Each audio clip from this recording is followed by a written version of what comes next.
Japan is set to begin vaccinating its elderly people on Monday. This comes as some prefectures prepare stricter measures to deal with a surge in coronavirus cases. About 36 million people aged 65 or older will be eligible for the vaccine developed by the U.S. company Pfizer and its German partner BioNTech. Foreign nationals in the same age group registered as residents will also be eligible. Medical workers have been getting the shots since February. The health ministry says inoculations will be given on the first day in at least 120 locations across the country. Reservations should be made by phone or online after people receive coupons from municipal offices. In the city of Hachioji, vaccination slots were fully booked less than 2 hours after they opened.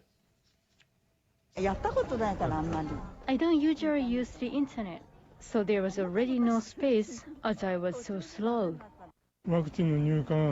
There's nothing I can do. There aren't enough vaccines. The government says if everything goes well, it should be able to secure enough vaccines for all elderly people to get 2 shots by the end of June. But some municipalities face challenges. Some haven't finished vaccinating medical workers. Others worry whether they can roll out the doses to so many people in a short time. Meanwhile, Tokyo, Kyoto, and Okinawa will introduce stricter preventive measures on Monday. The capital had over 400 cases on Sunday. Governors will ask bars and restaurants to close by 8 p.m. Residents will be urged to avoid unnecessary travel to other prefectures. 3 other prefectures have already taken steps. They include Osaka, which has surpassed 700 cases for 6 straight days. The number of cases nationwide on Sunday was over 2,700. The Himeyuri Peace Museum in the southern Japanese prefecture of Okinawa is set to reopen on Monday with new exhibits. The museum is dedicated to female students who were mobilized to nurse injured soldiers during the Battle of Okinawa in 1945.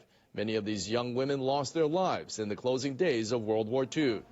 On Sunday, former mobilized students were invited to preview the displays, updated for the first time in 17 years.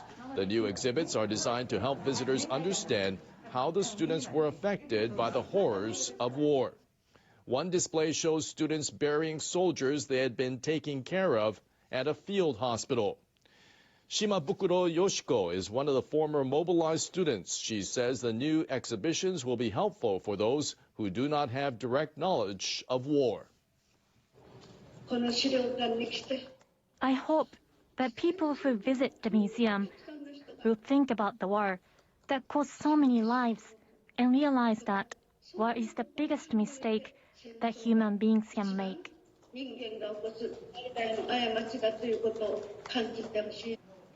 Shimabukuro added that she wants people to reflect on the importance of human life. It's called history, but the past has been shaped by countless women, too. Their stories often forgotten or never shared in the first place. Many Japanese American women in Hawaii in the period around the Pacific War are now in their twilight years. And a Japanese director wants to help shine a light on their stories before it's too late.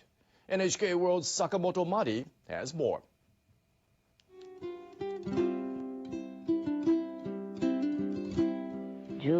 They made, but I learned plenty because あの頃うちのはベッドなどないからただ下に敷いて寝るのだから。It may be a more humble story than the swashbuckling adventures often told of men, but women like Tomoe Oketani have had a long and fascinating lives. Their experiences as second-generation Japanese Americans, also known as Nisei, illuminate a unique chapter in the two countries' histories. Independent filmmaker Matsumoto Hiroyuki became determined to amplify these women's stories after he realized in an earlier project how the voices of women are often ignored. That was how he met Tomoe, one of 18 Nisei he interviewed for his independently financed film. お父さんはキビ畑、プランテーションをしたり、自分のリースランもあったから、私たち小さい時からヘルプしましたって言っただけで、お母さんを家におって家のことをしたり。 Japanese immigration to Hawaii began in earnest about 150 years ago. When the Pacific War began, many second-generation Japanese-American men enlisted on the U.S. side to show their loyalty to the country they had been born in. That loyalty was questioned because of Japan's attack on Pearl Harbor. Nearly 40% of residents in Hawaii at the time were Japanese-American, and many faced prejudice while feeling torn between their two homes. Tomoe worked hard to get her 3 children to receive the kind of education she hadn't been able to get herself. She wasn't alone in her struggles to create a better life. One woman lost her family in the war, while another worked in back-breaking labor on a sugarcane and coffee farm. Through it all, the women Matsumoto interviewed had survived and protected their families without giving up hope. Learning their stories left a lasting impression on Matsumoto. I felt sad that the trajectory of these women isn't known. I wanted to convey the history of Japanese American women and their gambari, which means great effort in Japanese. While the pandemic has limited his ability to fundraise and gain support, he wants to finish his work as soon as possible, motivated by the relationships he has made with his interview subjects, all of whom are elderly. Here is a letter from a second-generation grandmother. Tomoe sent me a card. I'm very impressed. Every year, Tomoe and Matsumoto send seasonal greetings, with Tomoe using her Japanese. Those who testified are already in their 90s. Unfortunately, 2 of them died after our interviews. It is truly regrettable that I couldn't show the movie to them.